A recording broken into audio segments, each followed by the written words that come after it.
Well, during the break, we had a solid wave roll through. Kelly Slater got himself into position for it.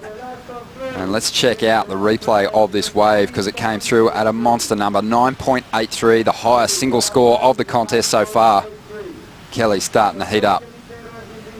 Yeah, that's going to be a shot to the system for Nat Young once he hears that score. You can hear the announcer on the scaffolding. Kelly had priority, and that's the shape you want. That's that classic West Bowl, perfect wave at Chopu. No hands for Kelly. I can't wait to look into this thing. Here we go. So there's the pump. That's the advantage of not grabbing rail. You get that, see that little extra pump right there? That gave him just enough space to get over that foam ball. You know, had he not pumped, he might have kind of hit that foam ball and disengaged. He could have lost all that speed and momentum.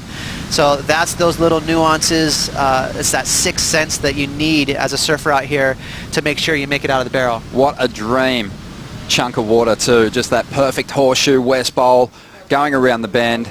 And Kelly surfed it to perfection. Nat Young trying to find the answers now. He finds a beautiful wall, but nothing compared to Kelly's 9.83. Surfed so well. Let go of that rail, drove into it, and it was easily the best wave of the contest so far. And, you know, not everyone does it on tour. There's a separation. You know, I don't know what the number is, but there's a chunk of guys that do it, maybe 10 or less. But to, on your backhand, to let go of your rail and get that pump into the barrel, it takes guts because, you know, it feels safer to grab your rail and do that right there. This is a traditional barrel ride right here where you drop in, you hold on to the rail for safety and stability, and you pull into the barrel. Really nice cutback, by the way. Ronnie will put your scores to the test there for added maneuvers. So there he is, kind of dragging his rear end and his knee into the water to speed control, and a really nice strong cutback. And then Nat Young on the outside. I think this score, you were spot on, Ronnie. It's just going to be okay, but because the barrel was so easy, the judges know that. They know that Nat Young's going to come out of this barrel. It's not very technical. Was it a good tube ride? For sure. But, you know, it's going to be a mid-range score. Well, Kelly with one of his sharpest heats this year.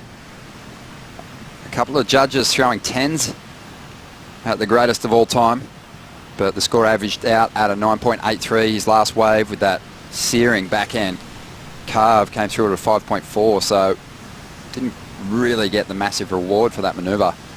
I would have liked to have seen it go a little higher, maybe not into his top two, but I like rewarding surfers when the judges reward surfers for just committing to something big. I think that's the way to encourage them to go harder when they get out on the open face. Yeah, I think you're right. I'm with you. But for the surfers, they know. I think they really have a good beat on where the scale is set, so it's not going to be a surprise for them. But man, I'd like to look at that 9.83 again. I really love how again there's that separation between kind of the majority of the guys on tour and a handful of the guys on tour that are so comfortable with letting go of their rail and driving into the barrel. Well, Kelly Slater surfing in his 23rd year on the championship tour, so obviously he's very comfortable with the jersey on. He's conversive. He's been chatting with Strider Wozalewski after some of the best waves we've seen during the event window. Strider, what's he had to say? Yeah, interesting. Came out of the barrel, flying out with the spit. Did kind of a 360 kick out, spun around right at me, gave me a high five and said, all right, let's see you give me a 5 for that one, guys. You know, a little, you know, inside poke, but definitely feeling loose, feeling comfortable, and getting the highest score of the contest so far. Beautiful form out here by Kelly Slater. We see a lot of people, Ross, actually falling when they get that high impact spit from the wave hitting them and the foam ball having to negotiate that.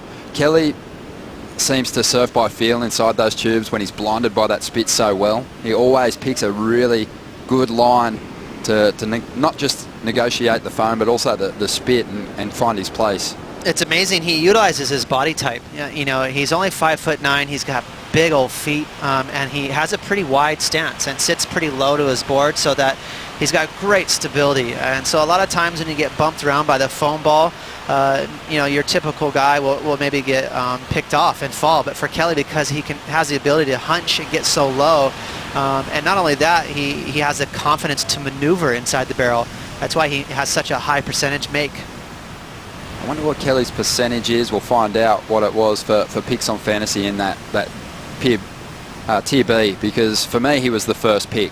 If he's in Tier B, just based off his results here in the past, the fact that even though he hasn't been getting great results at certain locations where the tube isn't on offer, when he does get that barrel, he's always in the finals. It's right, you know, and I just heard it's 93%, so that is crazy. Everyone shares. A little low, in my opinion.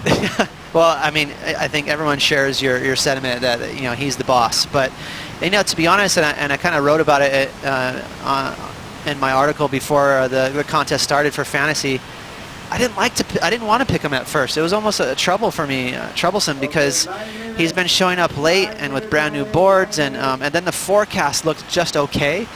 So I was like, man, he might not be encouraged. But then I said, you know what, you're an idiot if you don't put Kelly on your team. All he has to do is barely show up in time, and he's gonna tear it up. So thank you, Kelly, because you did. So that 7% of you, that was directed at you, Ross's comments just now. Yeah. It didn't put Kelly in Tier B, but no, I see what you mean about the forecast, but I do feel like this is just one of those venues where it doesn't matter if it's 10 foot plus or 3 to 4 foot like we have on offer for these first few days of the window. It's such a tricky little lineup, and there's definitely certain waves that the experienced guys tend to get themselves in to progress through the rounds. That's right, and so and that's what makes Kelly the best of all time at Chopu, is he really has this reef dialed. He has every swell direction dialed. So he doesn't have to put in the work for performance. When Kelly goes to lowers, it's going to be a different ball game. That's when all the younger guys can potentially outperform Kelly and do a big old air over his head. But out here, it's all about, you know, having the spot wired and getting barreled, and Kelly's, you know, second to none.